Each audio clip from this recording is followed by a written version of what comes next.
President Obama today quietly signed into law the $410 billion spending bill, despite complaint that it is packed with congressional pet projects. The bill certainly does not sit well with many of its critics. And joining us now from Capitol Hill is Congressman Eric Cantor. He's the #2 Republican in the House of Representatives. Congressman, thanks for coming in. Wolf, good to be with you. Listen to what the president said on his decision to go forward with at least some earmarks. Listen to this. Done right, earmarks have given legislators the opportunity to direct federal money to worthy projects that benefit people in their districts, and that's why I've opposed their outright elimination. Is he right?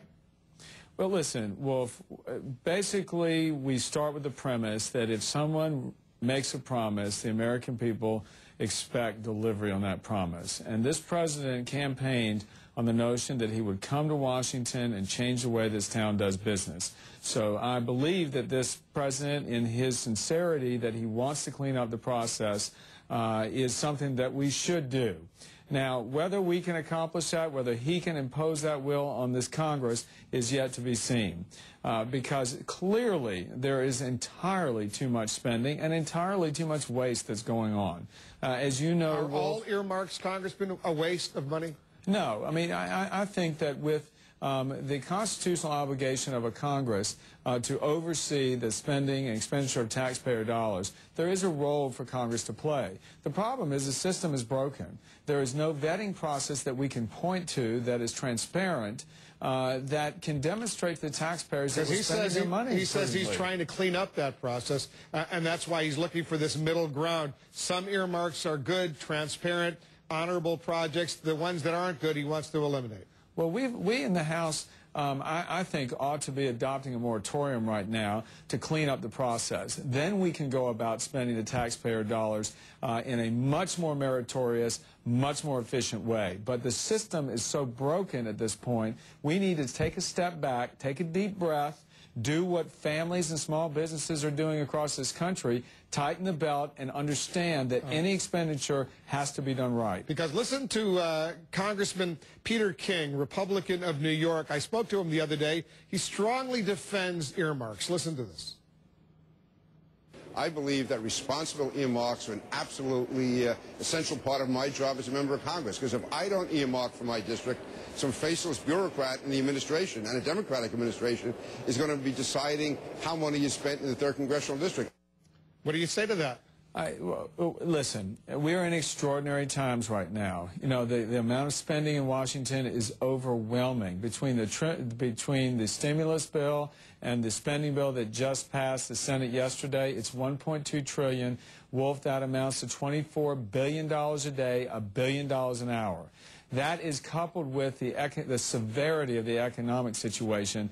We've got to take extraordinary measures right now. The system is broken. Let's say... Because Congressman King and others, Democrats and Republicans, say the legislative branch of government is equal to the executive branch, and if the legislative branch doesn't direct money to certain projects, some faceless bureaucrat at the Department of Transportation or elsewhere in the executive branch is going to do that. Do you have a problem? And do you think your constituents in your district would have a problem if they made those decisions as opposed to you? Wolf, the constituents I think that I represent would say we got to stop wasting money, start balancing the budget, and get this economy back on track. That needs to be our focus, not bringing home the bacon. And that's been the culture here in Washington. We need to make sure that what is brought home is consistent with our mission of creating jobs and stimulating this economy. Would you like to see another Obama economic stimulus package go forward? Because there's now talk that it may be necessary. Well, Wolf, I've also heard the discussion that Speaker Pelosi and the Chairman Obey of the Appropriations Committee are preparing another stimulus bill. What I would say to that, Wolf, is that is an admission that what the stimulus bill that went through here in a very rushed fashion did not accomplish. And in fact, it was an 1,100-page bill that no one read in the House or the Senate. The public didn't have its right to know realized. And the goal was to create 3.5 million additional jobs. I think by saying that we need another stimulus bill, there's an admission there that that was a failure. And Wolf, you know, we've been criticized a lot for not having a plan. We did have a plan, and we do have a plan. I personally handed that plan to President Obama as to how to stimulate the economy, create twice as many jobs at half the cost. Perhaps now, if they're going back and putting another stimulus bill out there, that they'll take some of our suggestions and focus the efforts on small business people around this country. That's how we're going to create the jobs. So what I hear you saying is you're willing to work with them now on a second stimulus package. Is that right? We were willing to work before, Wolf, and we said all along the $740 billion stimulus bill that passed was entirely too wasteful. It wasn't targeted to stimulate the economy.